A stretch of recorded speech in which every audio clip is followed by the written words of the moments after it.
Hello, नमस्ते। मैं प्रवीण सेंवर आज फिर एक बार आपका एक नए वीडियो के साथ स्वागत करता हूं। आज हम जानेंगे सिलेक्शन एंड कूलिंग के बारे में, यानी चयन और निष्कासन के बारे में। चयन क्या होता है? चयन यानी जब पशुपालक अपने फार्म के लिए किसी ऐसे पशु को चुनता है, किसी झुंड में से किसी ऐसे पशु को चुनता है या उसका चयन करता है जो कि आगे जाके उस फार्म को लाभ पहुंचाए। और उस फार्म को लाभ किस आधार पर पहुंचाएगा? उस फार्म को लाभ उत्पादन के आधार पर। उत्पादन में कुछ भी हो सकता है, दूध उत्पादन, ऊन उत्पादन, अंडा उत्पादन, मांस उत्पादन। तो पशुपालक उस पशु को चयन करेगा जो कि आगे उसके फार्म में लाभ पहुंचा सके। नेक्स्ट है कूलिंग। कूलिंग यानी निष्कासन। निष्कासन पशुपालक की आजीविका क्या होती है? पशुओं पर आधारित होती है। कभी कभी कुछ पशु होते हैं जो फार्म में नुकसान पहुंचाना शुरू कर देते हैं, यानी जब हम औसत निकाल के देखें उस पशु का, तो वो पशु अपने फार्म, पशुपालक के फार्म में पशुपालक को नुकसान पहुंचा रहा है। और पशुपालन की या पशुपालक की आजीविका भी पशुओं पर निर्धारित है। तो ऐसे में अगर पशुपालन करके जो अपना पेट भरण करने वाला पशुपालक है उसको आजीविका में हानि होगी, उसको नुकसान पहुंचेगा, उसकी आर्थिक स्थिति कमज़ोर होगी, तो क्या करेगा पशुपालक? उस पशु को अपने फार्म हाउस से निष्कासित कर देगा। ये एक ज़रूरी बिंदु है जो कि पशुपालन की विधियों में शामिल किया गया है। क्या है? निष्कासन। तो प्रजनन के प्रजनन के लिए चयन किया जाता है पशु का, ताकि वो उसकी संतति है जो कि हमें लाभ पहुंचा सके, यानी पशुपालक को लाभ पहुंचा सके। अगर वही संतति या हमारे फार्म में कोई भी पशु उस पशुपालक को लाभ नहीं पहुंचा रहा, यानी हानि में है, वो पशु हमें फार्म को, पशुपालक को हानि पहुंचा रहा है, तो उस पशु को पशुपालन से या पशुपालक उसे अपने फार्म से बाहर कर देता है।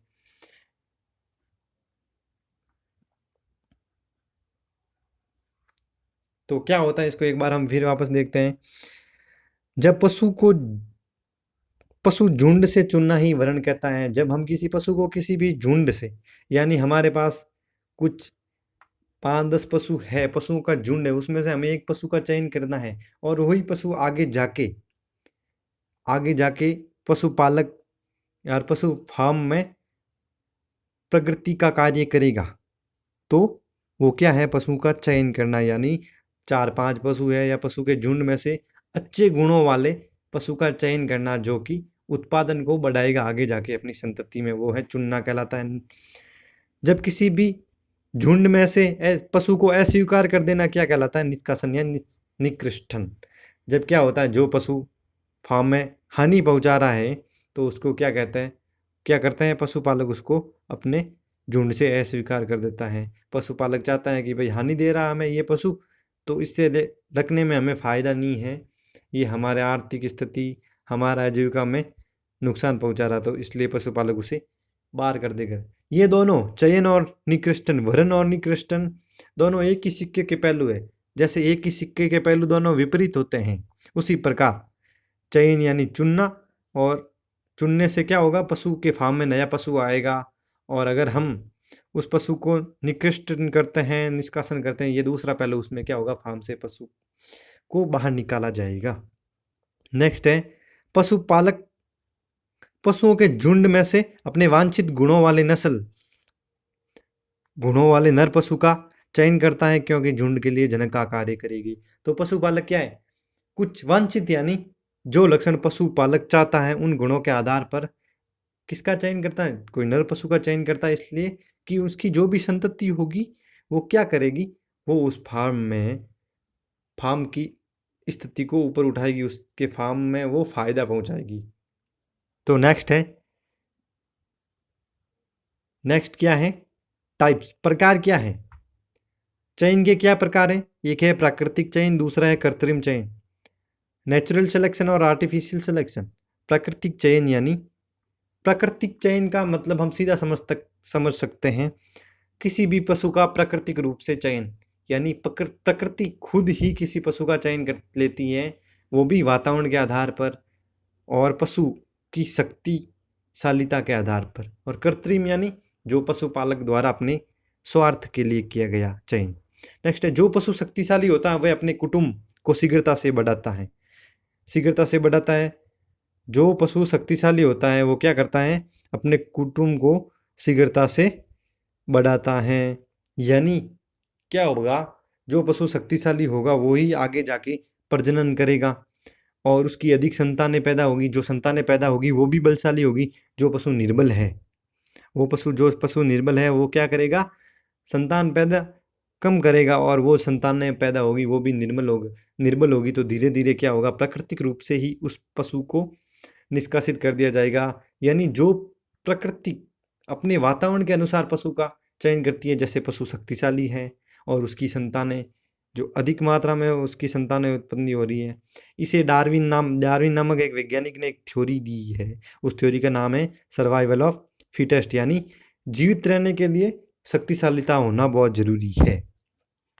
नेक्स्ट है कृत्रिम चयन। पशुपालक ने अपने स्वार्थ हित के लिए कुछ गुणों को लक्षणों को चुना है। यानी पशुपालक खुद चयन करेगा तो उसके लिए वांछित गुण होने चाहिए। वांछित गुण कौन से हैं, जो पशुपालक चाहेगा।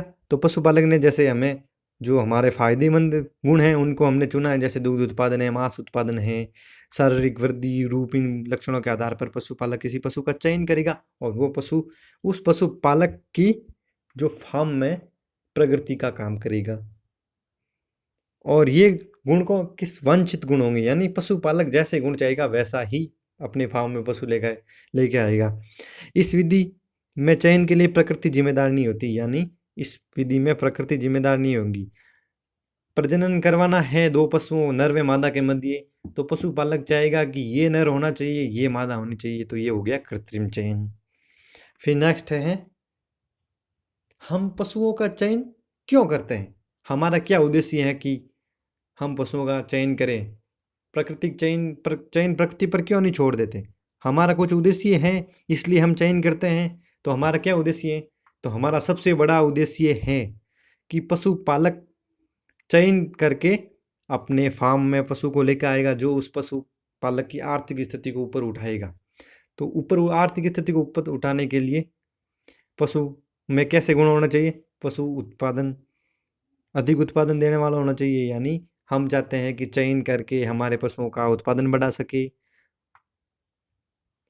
भेड़ में उनकी गुणवत्ता व ऊन बढ़ा सके, एक ही समय में एक से अधिक बच्चा पैदा करने हेतु, जैसे बकरी है, भेड़, सूअर में हम चाहते हैं कि इनमें एक समय में एक से अधिक बच्चा पैदा हो, जो कि आगे हमारे समूह को बड़ा बना सके। अधिक मांस उत्पादन के लिए दौड़ने कूदने की क्षमता बढ़ाने हेतु, जैसे हम चाहते हैं घोड़े हैं, कुत्ते हैं, वो अधिक तेज दौड़े, अधिक उनकी क्षमता बढ़े। अंडा उत्पादन हेतु फिर है पशुधन का शीघ्र सुधार कर यथार्थ उत्पादन बढ़ाना है, वो पशु पालन समग्र विकास करना ही चयन का उद्देश्य है। यानी पशु को चयन करके उसमें सुधार करेंगे, उत्पादन बढ़ेगा और पशुपालक का समग्र विकास होगा। यानी पशुपालक का आर्थिक स्थिति ऊपर उठेगी, वो ऊपर उठ पाएगा अपने जीवन में। फिर नेक्स्ट है विधियां। सिलेक्शन करने की कौन कौन सी विधियां हैं, हम प्राकृतिक सिलेक्शन की बात नहीं करते हैं, हम कृत्रिम सिलेक्शन की बात कर रहे हैं।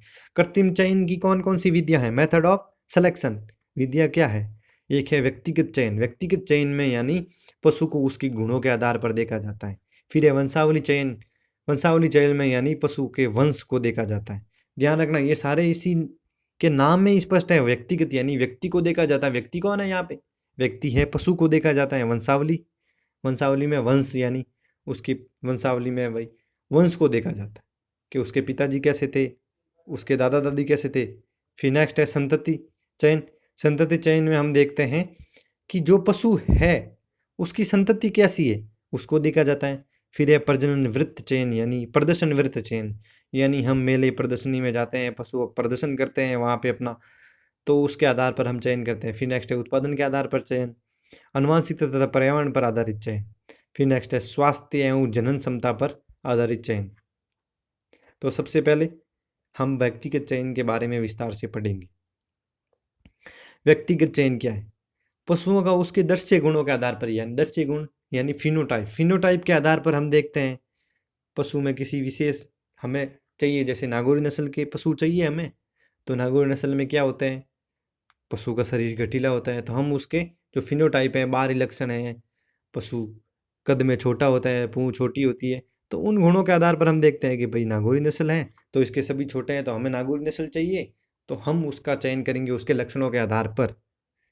फिर नेक्स्ट, इस विधि द्वारा किसी पशु का चयन एक लक्षण की सूची के आधार पर किया जाता है, इसे गुणांकन पत्र विधि भी कहते हैं। यानी हम एक पहले सूची तैयार करते हैं कि हम जिस पशु का चयन करेंगे उसमें कैसे कैसे गुण होने चाहिए, उसकी उत्पादन क्षमता कितनी होनी चाहिए, उसमें ऊन उत्पादन की क्षमता कितनी होनी चाहिए, ऐसे गुणों का हम पहले एक सूची बना लेते हैं। फिर उस सूची के आधार पर, यानी उन गुणों गुणांकन पत्र विधि बोलते हैं, इसलिए हम उस सूची के आधार पर चयन करते हैं। इस विधि के क्या लाभ हैं? इसमें नर व मादा दोनों में उपस्थित गुणों में चयन के लिए सर्वोत्तम विधि, हमें गुणों के बारे में पता चलना है तो हम उसको देखकर पता क्या भाई इस नस्ल के में कौन कौन से गुण हैं, उन लक्षणों का आधार पर देखकर हम उसको पहचान करने की ये सर्वोत्तम विधि है। कम समय में अगर हमें अधिक पशुओं का चयन करना है, हमने नया नया फार्म खोलना है, तो हमें कम टाइम में 10-20 पशु चाहिए होंगे, तो उसके लिए ये विधि सबसे महत्वपूर्ण है। नेक्स्ट है हानि क्या है? चयन बाह्य गुणों पर आधारित, इसलिए एकदम सही जीनोटाइप का पता लगाना संभव नहीं। इसमें क्या होगा, चयन बाह्य गुणों पर आधारित होता है तो हम संभव जीनोटाइप का पता नहीं लगा सकते। पशु के गुणों का अभिलेख परिपक्व हो जाने के बाद मिल पाता है। जब पशुपालन परिपक्व हो जाएगा, उसकी संतति होगी, तब हमें पता चल जाता है कि भाई ये हमने पशु का चयन किया, इसकी संतति बेकार हुई। फिर है जिस गुण की वंशागति कम होती है उसी प्रजनन क्षमता कम अंकित होती है। यानी कई बार हम गुणों को लेके आ जाते हैं, लेकिन क्या होता है उसमें कुछ छुपे हुए अप्रभावी गुण आगे जाके पीढ़ी में प्रकट हो जाते हैं, वो हमें पता नहीं चल पाता इस विधि के माध्यम से। यह विधि सांडों के लिए महत्वहीन है, इसमें सांडों का चयन हम नहीं कर सकते इस विधि द्वारा, किसी सांड का चयन।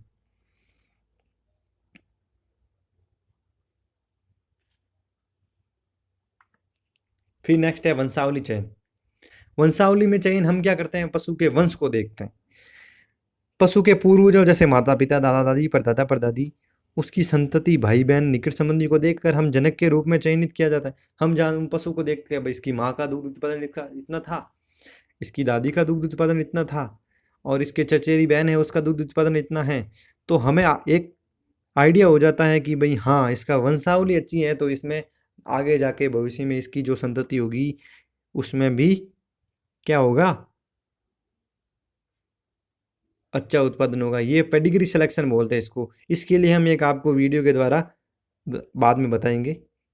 तो नेक्स्ट, इस विधि के क्या लाभ है? यह विधि कम आयु के पशुओं के लिए अधिक उपयोगी। हमें छोटे पशु बछड़े बछड़ी को चयन करना है तो हम उनके उत्पादन को नहीं देख सकते, तो उसके माता पिता, उसके दादा दादी, यानी पूर्वजों के जो भी गुण है उसके आधार पर उसका चयन कर सकते हैं। वे गुण जो वंशागति अधिक होती हैं, जैसे कुछ गुण होते हैं उनकी वंशागति अधिक होती है, तो उस गुणों के लिए ये विधि बहुत ही उत्तम विधि है। इस विधि में पशु को आनुवंशिक योग्यता का पता लगाया जा सकता है। हम इस विधि के आधार पर पता लगा सकते हैं कि भाई कौन कौन से गुण हैं जो हर पीढ़ी में प्रकट होते जा रहे हैं, उनकी आनुवंशिकता बहुत अधिक हो रही है। इसमें जैसे कुछ हानि भी है, इसमें गुणों की वंशागति कम होती हैं, जो गुण वंशागति कम होती हैं वो इसमें हम उसका महत्वहीन है। कई बार वातावरण अन्य कारणों के कारण गुण दिखाई नहीं देता, इस ऐसी विधि में महत्वहीन है। जैसे हमने पहले से देख लेते हैं वातावरण में अन्य कारक से क्या प्रभाव पड़ेगा। कई बार क्या होता है, पशु अच्छे गुणों वाला है परंतु हम उसके खान पान में परिवर्तन कर देते हैं, पशु को अच्छा खाना नहीं मिल पा रहा है, उसको सही तरीके से उसका भरण पोषण नहीं हो रहा है, उसका पालन नहीं हो रहा है, तो उसमें पशु में हम ऐसी अपेक्षा करेंगे कि बच्चा उत्पादन हो, तो वो संभव नहीं है। नेक्स्ट है पर्दा। ये देखिए मैंने एक छोटा सा डायग्राम बनाया है, जैसे दो ये बछड़े बछड़ी दिखाई दे रहा है, हमें इन दोनों का चयन करना है। इसके लिए हम उसके माता का रिकॉर्ड देखेंगे, पिता का रिकॉर्ड देखेंगे, पिता के पिता यानी बाबा का रिकॉर्ड यानी दादा का रिकॉर्ड देखेंगे, यानी दादी का रिकॉर्ड या नानी का रिकॉर्ड, परदादा का या परदादी या परनाना या परनानी का रिकॉर्ड देंगे। तो ये प्रथम पीढ़ी, दूसरी पीढ़ी और हम ऐसे करके 7 पीढ़ी तक रिकॉर्ड देखेंगे, वो पेडिग्री, उनकी एक पेडिग्री बनती है, एक लिस्ट बनती है कि भाई हाँ इसकी माता ऐसी थी, ऐसे थे, ऐसे थी। तो वो उसके आधार पर उसका मूल्यांकन किया जाता है। फिर नेक्स्ट है संतति परीक्षण। इस विधि को जीनोटाइप वर्ण भी कहते हैं। संतति परीक्षण यानी संतति का चयन करते हैं। हम क्या करते हैं, पहले हम 4 से 5 पशु का चयन, एक पशु 4-5 पशुओं का चयन करते हैं, फिर उनकी संतति होने तक पहले प्रजनन करवाते हैं, फिर उनकी संतति होते हैं, तब तक उनका हम इंतजार करते हैं। फिर हम उसकी संतति उत्पन्न हो जाती है, फिर वो संतति जब बड़ी होती है और उत्पादन देना शुरू करती है, तब तक हम इंतजार करते हैं। जब वो संतति फिर देखते हैं कि भाई हाँ इस संतति में अच्छे गुण आए हैं, तो उसके आधार पर चयन किया जाता है।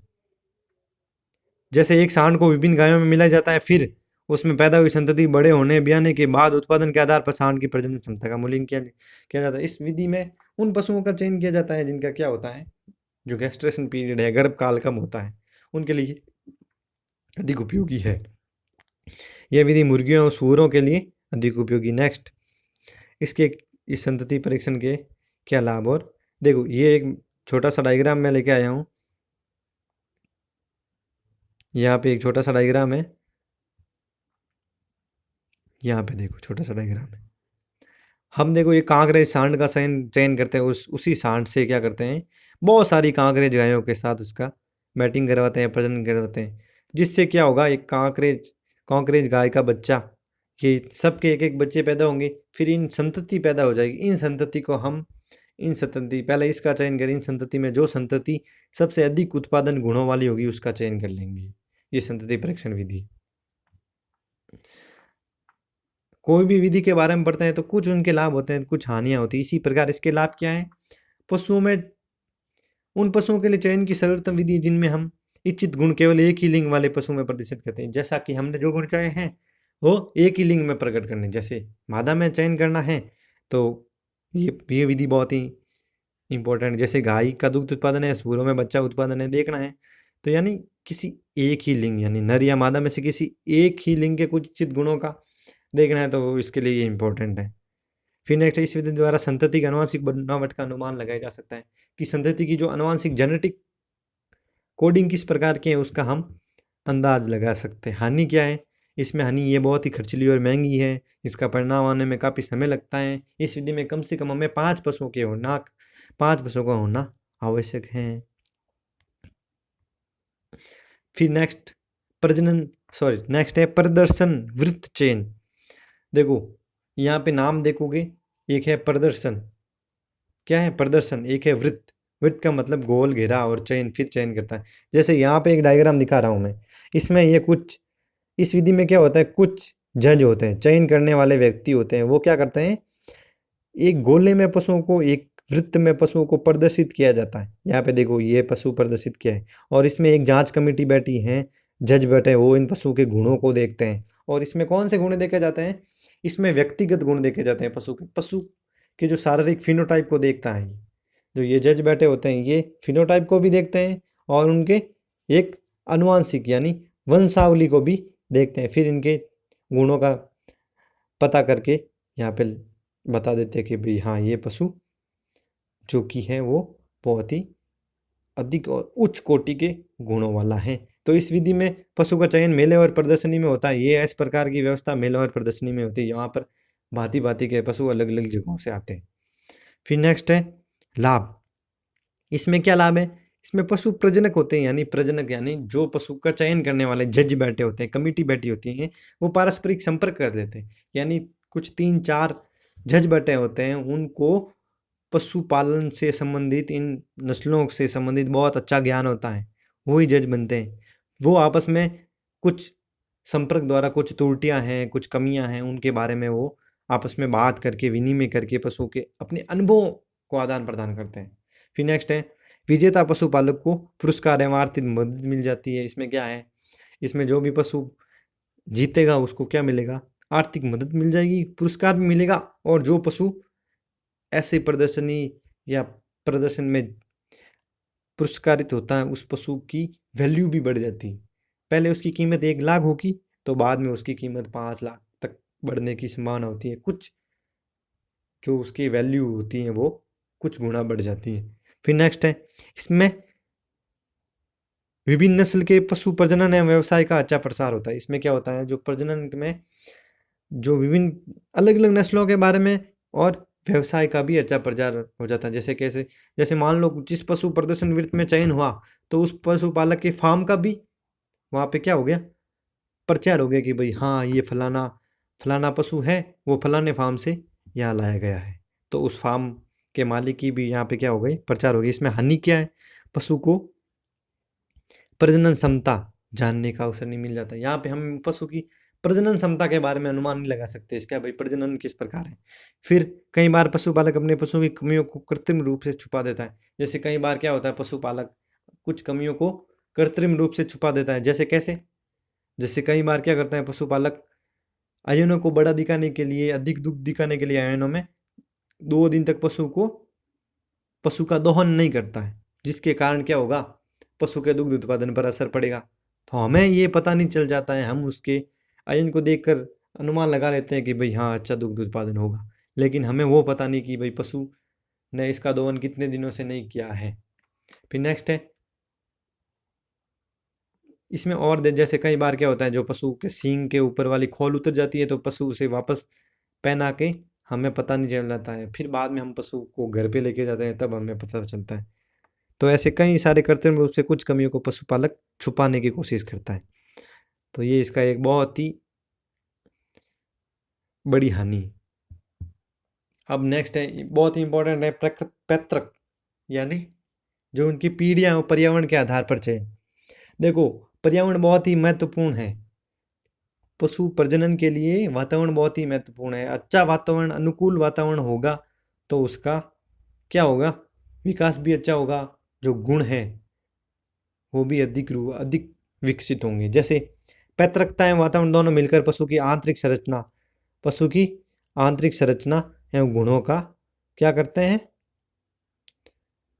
गुणों पर असर डालते हैं। जैसे कई बार पैतृक गुण तो बहुत अच्छे होते हैं लेकिन उचित वातावरण नहीं मिलने के कारण उन गुणों का बढ़ोतरी नहीं होती। जैसे मान लो कोई पशु अधिक उत्पादन देने वाला, लेकिन हम उसको अच्छा पोषण नहीं देंगे तो वो क्या वही दुग्ध उत्पादन दे पाएगा, ऐसा हम संभव नहीं मानते। जैसे कई बार पैतृक गुण अच्छे होते हैं लेकिन जलवायु, खान पान प्रबंधन, जो मैंने अभी बताया है, अगर उसमें गुण दुग्ध उत्पादन के अधिक है लेकिन हम उसको क्या कर रहे हैं, पोषण ही नहीं दे रहे अच्छा, तो दुग्ध उत्पादन अधिक नहीं होगा। फिर है हेरिडिटी और एनवायरनमेंट दोनों ही समान रूप से चयन हेतु उत्तरदायी होगी। इसमें क्या होगा, जो आनुवंशिकता और एनवायरनमेंट दोनों ही इसमें भाग लेंगे इस चयन के लिए। फिर नेक्स्ट है, ये भी बहुत इंपॉर्टेंट है, उत्पादन के आधार पर चयन। इसमें हम पशु को सीधा देख के पता लगा सकते हैं कि भाई ये कोई हमारा पशु जैसे 10 किलो दूध दे रहा है तो आधा अच्छा दूध दे रहा है, तो उसका हम उस उत्पादन के आधार पर चयन कर सकते हैं। जैसे इस विधि में चयन उत्पादन आधार पर किया गया, इसके जैसे उत्पादन के बिंदु जो किया गया निम्न है। जैसे दूध में वसा कितनी है, वसा का क्या प्रतिशत है, दूध कितना दे रहा है पशु। भेड़ व बकरे में हम देख सकते हैं ऊन व मांस उत्पादन की क्षमता कितनी है। फिर है सूअरों में, यहाँ मिस टाइपिंग हो गया भीड़, सूअरों में वृद्धि, उसको भी हम देख सकते हैं भाई सूअरों में अधिक बच्चे पैदा होंगे तो हमारे लिए फायदेमंद, उत्पादन अच्छा हो रहा है। मुर्गियों में अंडा मांस उत्पादन की क्षमता के आधार पर हम इसका इसका हम देख सकते हैं। नेक्स्ट है पशु की जनन क्षमता एवं स्वास्थ्य के आधार पर चयन। जब भी पशु का चयन उपरोक्त विधि में किया जाता है तो निम्न बातों की जानकारी होती है। क्या आपके पशु, हम चयन करने जा रहे हैं पशु के जनन क्षमता एवं स्वास्थ्य के आधार पर, तो हमें सबसे पहले हमें उन बातों का ध्यान करना होगा, पशु के संबंधित क्या क्या है, कुछ प्रश्न हमें पता होने चाहिए उनके उत्तर। क्या आपके पशु उसके जनकों, क्या आपके पशु या उनके जनकों में कोई संक्रामक बीमारी है, तो हमने ऐसे पशु का, संक्रामक बीमारी वाले पशु का चयन कर लिया तो उसकी अगली पीढ़ी में भी संभावना रहती है कि वो बीमारी उसमें आ जाए। या हम उस संक्रामक बीमारी वाले पशु को अपने फार्म में लेके जाते हैं तो वो क्या करेगा, वहाँ हमारे फार्म में संक्रामक बीमारी फैला सकता है। हमें ये भी पता होना चाहिए मुक्त पशु कितने दिन बाद गर्भित हुआ। क्या गर्भपाल, क्या गर्भकाल के बाद संपूर्ण पूरा गर्भकाल हो गया, जैसे गाय का 9 महीने के बाद ही उसका प्रसव हुआ, क्या संपूर्ण जीवन काल में अभी तक इस गाय ने, हमने किसी गाय का देखना है तो हम ऐसा देखेंगे कि भाई पशु कितने दिन बाद गर्भित हुआ, गर्भपात पूरा हुआ, तब प्रसव हुआ, या संपूर्ण जीवन काल में अब तक कितने बच्चे दे दिए, इन बातों का पता करना है। अब यदि अमुक सांड है तो हमें इन बातों का पता होना चाहिए कि कितनी मादाओं को गर्भित कर चुका है, या अमुक पशु के पूर्वजों का अभिलेख होना चाहिए। यदि उपरोक्त प्रश्नों के उत्तर से किसी बीमारी, बांझपन, गर्भपात, विकृति, संतान आदि का संदेह है तो पशु का चयन हमें कदापि नहीं करना चाहिए। फिर नेक्स्ट है, हो गए सारे। तो इतना था हमारा ये चैप्टर, चयन और निष्कासन। इस वीडियो को देखने के लिए आपका बहुत बहुत धन्यवाद, और मैं आशा करता हूँ कि आपको ये वीडियो बहुत ही अच्छा लगा होगा, और ये भी चाहता हूँ कि आप हमारे इस वीडियो को पूरा ध्यान से देखें, और इसके नोट्स हैं वो अपनी नोटबुक में कॉपी करें, और इसके नीचे कमेंट करें, ताकि हमें भी पता चले कि कौन इतनी इसमें रुचि दे रहा है, और इससे हमें कोई त्रुटि है, इससे संबंधित कोई भी त्रुटि है तो हमें वो संपर्क करके बताएं, या कमेंट बॉक्स में डालें, तो हम उसका नेक्स्ट टाइम वीडियो बनाए तो हम उसको ध्यान में रखें। और कुछ की शिकायत थी कि भाई ऑडियो में थोड़ा डाउन है, तो आप ईयरफोन का यूज करें तो आपको सही सुनाई देगा। अगर मैं